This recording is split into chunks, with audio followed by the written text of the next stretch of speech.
Happy Friday, everyone, and happy holidays. It is 8:03 a.m. Chicago time on Friday, the 22nd of December, 2023.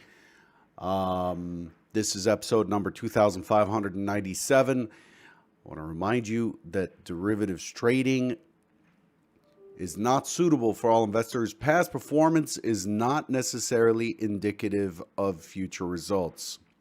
My voice should be booming across the mic. Um, a quick reminder that Monday the markets are closed. It's Christmas Day. Merry Christmas. And I am gone next week. I will not be around. I'll be visiting family up in Canada and just taking a week off, and then we'll be back in the hot seat Tuesday, January 2nd. Until then, get some rest, look at your performance, figure out what errors you keep repeating and that are pestering you, face your demons, decide how and why, and all of that good stuff that Jared Tendler covered in the fireside chat on Wednesday. Setting goals. He had 4 points, setting goals, why you care about those goals. Make sure you're clear about that. Figure out the process for attaining those goals, and then identify the things that will stand in the way and have a plan for them. So that's the sum of it. Let's jump into the convergent trading pre-market summary sheet here. The overall posture is mixed. The Dow's slightly down. The Russell's doing okay, up 45 basis points. And then the S&P and the NASDAQ are slightly up, mainly sideways for the session. But, of course, we get the pop just before the Trader Bite starts. That's just a tradition now. Euro Stoxx 50 unchanged. The DAX is up 21 basis points. I know that the Asian markets closed slightly down. What's driving this? We had Nike come out yesterday, and they beat by far, by the way. Nike came out at, I don't remember, it was $1 something? Hang on. Nike was expected at 85 cents, came in at $1.03. They beat by 21%. Pretty outstanding, and they did so on lower revenue. So they are squeezing their costs and therefore generating more profits. The estimated revenue was expected at $13.426 billion, and it came out at 13.388, but they still beat earnings. However, they did miss on revenue, but they announced, they kept repeating that there are macro headwinds, softening demand, and so on. And so Nike has been down about 11 to 12% overnight. Nike NKE trades on the NASDAQ. CarMax came out and also announced outstanding earnings. Earned 52 cents versus 43 cents. Expected, beat by 21% on lower revenue.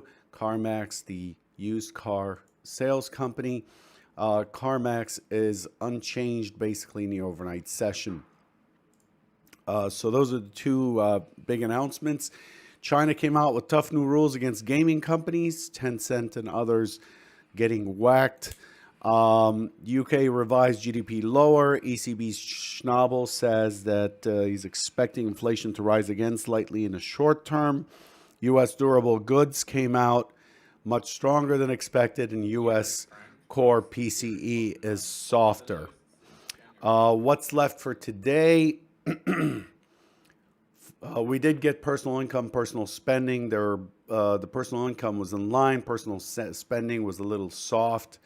The PCE price index year on year came in at 2.6%, lower than 2.8%. So continuing with the theme on softening pricing power, we get the Michigan sentiment final number at 10, half hour after the open, expecting 69.4. This is not the prelim. The final generally doesn't move us that much. And then at the same time, we get new home sales out of the U.S., also at 10 o'clock. And then after that, we get budget balance out of Canada, really not significant. And then the Baker Hughes rig count, and that wraps up the week. Where did I get car production? I guess, no, that may not be right. The S&P, looking at the S&P currently in a multi-distribution profile, so we're in a price discovery mode in the S&P. 169,000 contracts traded, and approximately 31% of that inventory is short. So there's no real excess this morning based on the action.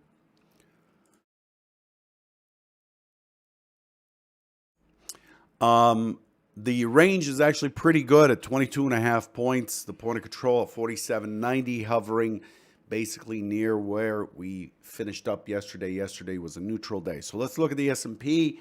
Et voila. The S&P is climbing, pretty much has been sitting in this range for the entire session. So it was pretty much balanced.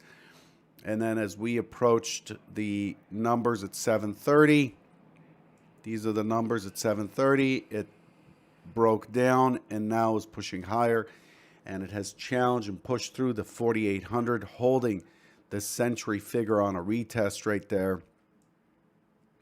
there, and it's continuing higher. If you recall yesterday, the expectation was for a test of 48.10, which is where we're approaching right now. Other than that, you know, the ES yesterday, looking back at yesterday, had a very clear open auction type open, and then it fell, it broke to the downside. The expectation is it would likely run through. Did not, came right back, pulled back to a higher low, and then pushed the high. To me, the expectation all morning yesterday was for it to squeeze to at least 4,800, consolidate, fight this for a while, and then finally get to 48.10. That's the main plan yesterday, and it failed to do so. It came back. If you recall, we talked yesterday about 73 to 75 being key, and it held the 73 right here, and it set up a trade right there, and it pushed right through. Secondary chance at an entry right here, and then we got the impulse, and then the impulse was reversed completely, which is not what we'd want to see. If we were long, we would not want to see a tweezer top like this. So it ended up breaking to the downside. And then later in the session, it pushed right through and it went neutral on the day, closing near highs. So as we push into the 3 o'clock here, you can see that it actually closed in what technically is called a neutral extreme up. Neutral extreme up is an indication that the market tried to push down, pushed to the other side, and closed out of balance. Neutral extreme up comes with the characteristic that the market is likely to continue higher, that the auction is incomplete. This is almost like if the market had opened right here, this would look like a trend day up, and we treat it almost the same way, except the market has already checked to the downside. Nice V bottom here. Has checked to the downside and has pushed up. So there's generally a pretty good indication that buyers have been found down at these prices, and it's likely to float as high as it needs to find opposing sellers. So it's very likely to continue in the direction of buying until we get an excess at the high, which we have not seen yet. So my expectation is it's very likely to continue floating up given the current circumstances. So As we look at where we see that we are basically pushing against that IB low and the beginning of the single prints. We had single prints the other day on that big sell-off. We had single prints and weak structure below. I had indicated in the past that single prints generally tend to get filled. It's weak structure. Also, I indicated yesterday morning that the market has run away from value on poor structure. Pop quiz. Market runs away from value on poor structure. What do we expect? What do we expect? Market runs away from value on poor structure. What do we expect? Those of you who are part of the accelerator program at Convergent, you should be able to answer that because we saw several examples of that during the program, and we're fulfilling that legacy there. Here we are. We're filling in the single prints. That's the high of the session so far, 48.08. We're basically filling in the single prints. We filled in the lower single prints. We've rejected this price at the bottom. We left a bit of an excess yesterday, and we finished at the high. So very, very much expecting this thing to go back and test the 21 to 23 range now. Okay, so this morning we're opening in a gap versus yesterday's auction. So the market is out of balance with yesterday. However, yesterday was inside of the prior day. So that yesterday's auction was relatively balanced until the close, and then it was bullish on the close. There was a bullish buying balance on the close, and that buying balance is continuing. And so overall, we are opening in a gap, but we are inside of the range of Wednesday. And so to me, this is very likely to recheck. Relatively weak recheck is expected, and then I'm expecting this thing to run higher into the 21-23. This is my primary scenario. If it opens and it starts to squeeze into the 14-15 area, and it's not able to continue as it works its way into this zone here, then it's likely to turn around and push, and then we have a gap to settle trade back into the 96, 97, and it's very likely to then check the value high area and so on. So 90, and then if it doesn't hold 90, if it's not able to bounce at 90, then we expect a retest of the point of control underneath, right? So the point of control for TPOs, 76. For volume, it's around 80, 81. So this would be the next area.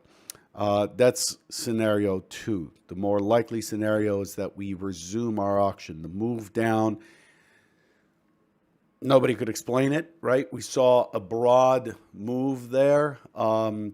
We saw money move into treasuries. Gold didn't respond. Oil responded slightly. So this was kind of a profit-taking thing, and then clearly what the market saw yesterday with it being 100% long in inventory, essentially the market saw this as an opportunity to come in and buy it up. These are cheap prices. So that and yesterday's rejection of the lows and the excess low left behind, the expectation is this is likely to continue. I have not seen an indication that sellers have stepped in. And so if sellers have not stepped in, it has to advertise higher. It's very likely to advertise higher, I should say. Doesn't have to do anything. And so that gives us the primary scenario. Okay? So that's for CRUDE, ES, NQ. We have basically the exact same scenario. The NQ likely working its way back to the 45 to 50 range. Same argument. The NQ did not finish with a neutral extreme up, but it managed to test down and find buyers, and it ended up crossing all through the range. It has checked the single prints. The single prints are still open since they have not been done in the day session yet. The NQ is farther along, and it's very likely, again, open. We have some selling, some profit taking, and then look for the impulse higher and then continuation higher in the NQ to bring us in line. The primary scenario here, again, is to check balance. Is that where it's going to stop? No idea. But the primary scenario, the market's very likely to check its last balance point or its naked balance point. Let me clear my throat.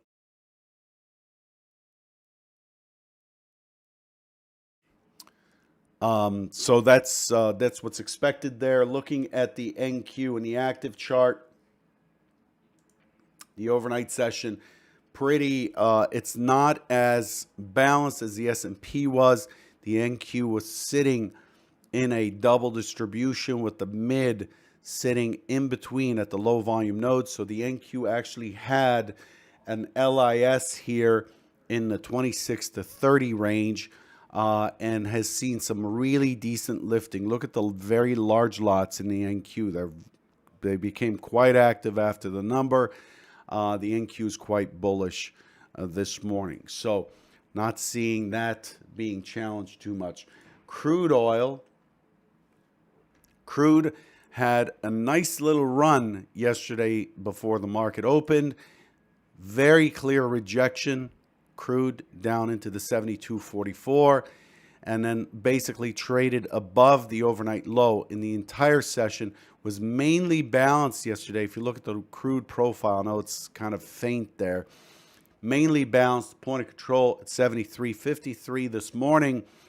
They opened and remained mostly above the prior close. Crude is bullish, and what it has done is it has impulsed up, pulled back to VWAP, continued, it tried to reverse, and now it's opening in an open auction, but really they're opening in a gap, and its crude is very likely to resume its move to 76.20 25, as the Germans would say.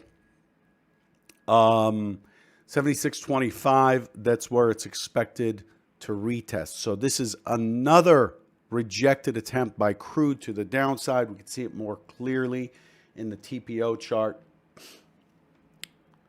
There it is. Goes down to the 72.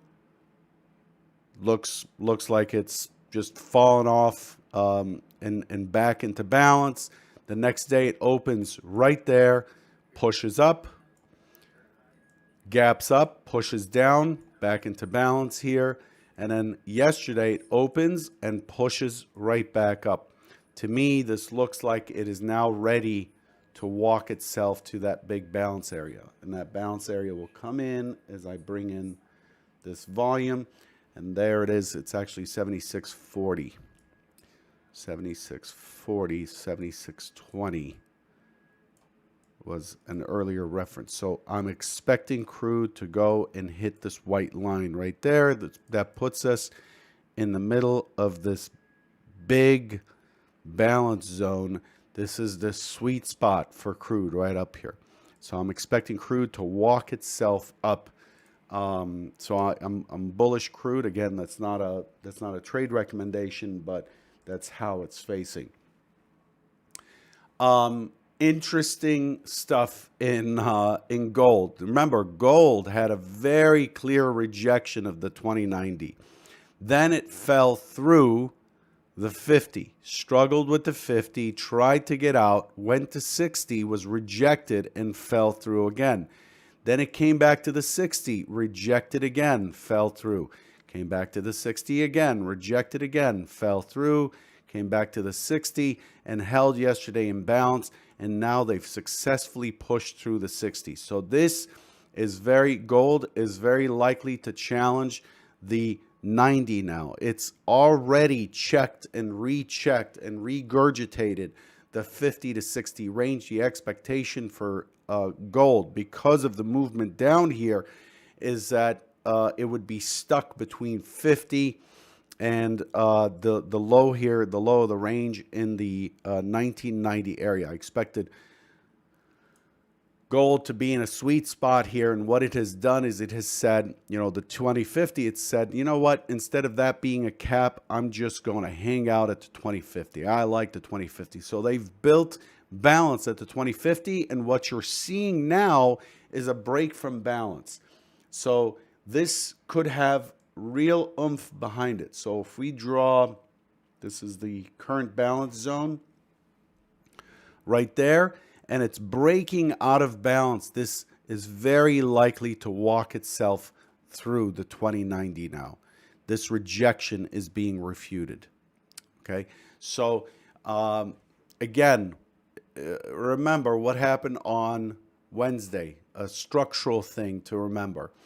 On Wednesday, we traded up on the ES, NQ, and so on. We traded up here. We had a point of control up here. And then later in the day, it fell down and it closed down here, right? And the idea here is it ran away from value without good structure. What does good structure look like? It looks like value migrated down. Poor structure looks like what we got on Wednesday. What we have, though, here, what we have here is an open. There was no acceptance up here. An open that moved down and found its buyers and closed in value. So this is a very different circumstance, a very different auction. And so as we start to move up the weak structure, we call that climbing, going up the flagpole. This is like pulling a flag up the flagpole. It just, once it starts to eat into it, it really starts to continue to eat into it. And you could see here, it filled the single prints this morning. It's very likely to continue to eat through these single prints. They're not single prints. It's an excess. Once it got into the excess, it's very likely to go and munch up the rest of the excess into new highs. So gold is expected to keep pushing up. The next key area for gold, of course, is the 2100 century figure. And that's where I'm expecting it to go. Barring any fundamental news, gold is just being bought, okay? And like Bob explained on Wednesday night at the fireside when he answered the question about gold, he said gold is being hoarded. It's being hoarded as a backup for currency by China, by India, by many, many different countries. It's being hoarded. And China's actually directing its gold producers to sell domestically versus internationally. So what you have is a constraint in supply, and this is pushing gold higher.